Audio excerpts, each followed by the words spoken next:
That was interesting. And a lot of people seem to interpret that as taking a shot at Tom Brady. Yes. I don't think that's reasonable. I think he's taking a shot at people and the way they perceive Tom Brady and the way they perceive him. Rob Ninkovich, you played with Brady all those years. Is that a fair assessment that Odell just made?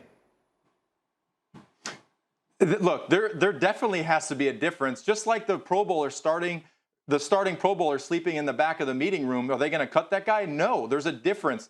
Jimmy Johnson came to speak to our team one year, and he said they cut a player that was just a free agent because he was sleeping in the meeting. They asked him, what would you do with Troy Aikman? He said, I just go back there, hey, Troy, wake up. There's a difference. Tom Brady is screaming at his offensive line to be better in the Bears game. And guess what? The next game, they were better. OBJ is not a Hall of Famer just yet. He had injuries that has set his career back. Tom Brady's a Hall of Famer. There is a difference. You can see it, and definitely in the way he motivates his teammates. Difference. I'm going Tom Brady can do that because he's earned the right to do that with those 6 Super Bowl rings. Ryan Clark, agree, or why are your eyes closed, RC? Well, he's RC. Because, man, y'all know what Rob going to say. I don't even know why y'all started with Rob.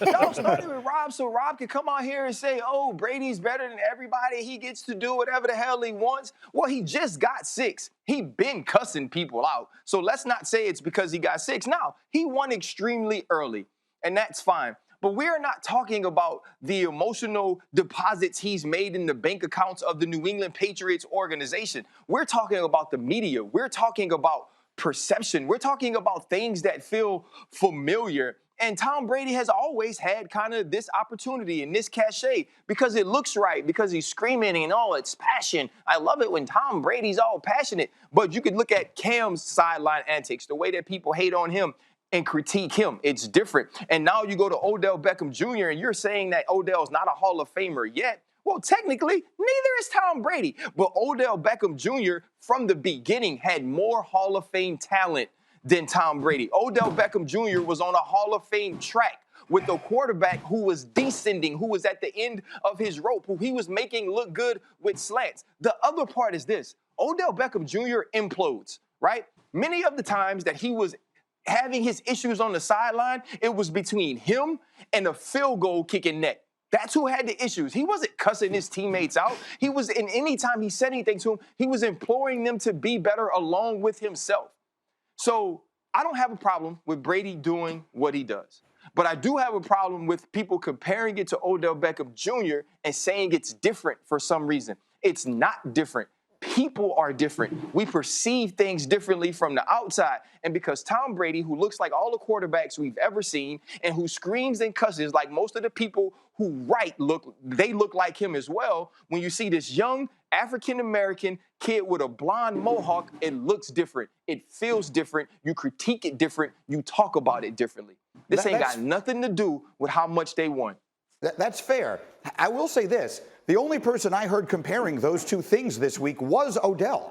I didn't hear almost any criticism of Odell Beckham. I compared him years ago. Yeah, years ago. Scar tissue. I get that it started years ago, but my point is he made a big deal of this week.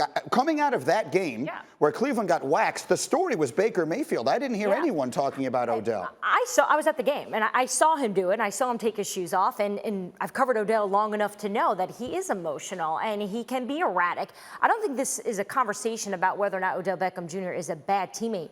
This is Odell Beckham Jr. just being a bad version of Odell Beckham Jr. Ryan, I hear what you're saying about Tom Brady. He's done this all the time. He's earned that equity. Tom Brady is the quarterback. He's the leader of that team. Odell Beckham Jr. has shown zero leadership. Yeah, he rallies the guys, and he's one of the most incredible athletes to walk on this planet. But what has he really done to earn that kind of behavior that continues to be a problem? You have Kevin Stefanski, by the way, now, who has to handle this. And Ryan, you know this because we've talked about this on the show. The idea of trading Odell Beckham Jr. is always on the table in Cleveland because of this stuff. They don't know how to handle him. Stefanski's had to deal with Stephon Diggs back in Minnesota. That's the closest he's had in terms of dealing with a very emotional wide receiver. But this, if you're not performing on the field, there's not a lot of openness to dealing with this because he's not doing enough. I fear we've lost RC. Let me get Bart Scott into the conversation. Go ahead, Bart. I mean, the whole thing, life's not fair. I mean, newsflash, Odell, you have to come to grips with it. I understand. I remember coming here and had the whole Mr. Can't Wait, and Tim Tebow came here, right? Tim Tebow comes, and guess who had to be his date to the Met Gala to be able to get in? Right? So, Tim Tebow can go over, he can go play baseball. I had a dream one time, Ryan. I had a dream of being a professional bowler. I thought I was going to be Pete Weber III. I thought it was going to be the next great thing, but I don't get those same type of opportunities. And listen, Odell Beckham is always going to have that narrative because until he becomes a winner, that's what's going to happen. Is it right? No. But we understand in this country, Ryan, we understand that sometimes the narrative isn't written by us and written by other people, and it's always going to be that way. I have exactly 1 minute left. RC, go. No, I don't think it has anything to do with the position you play necessarily. I believe that's only outside of the building. Because I worked in the building and I played for a team that won Super Bowls, that went to 2 Super Bowls, that our quarterback couldn't act that way. Our quarterback couldn't walk down to the defense and talk to us like Tom Brady talked to us. Right? Or like Tom Brady talks to those guys. Now, our linebacker, James Ferrier, he can say whatever he wants to me. Our wide receiver, Hines Ward, could say whatever he wanted to me because he worked that way, because he cared that way, because when we watched him at practice, he was outworking everybody there. And that's what Odell Beckham Jr. does. And for the most part, I've never heard a teammate have an issue with him. You tell me the teammate that has an issue with him, and we could talk about it. But they don't have him. They love him everywhere he goes. So I don't get it. I just don't get it. Thank you for watching ESPN on YouTube. For live streaming sports and premium content, subscribe to ESPN+.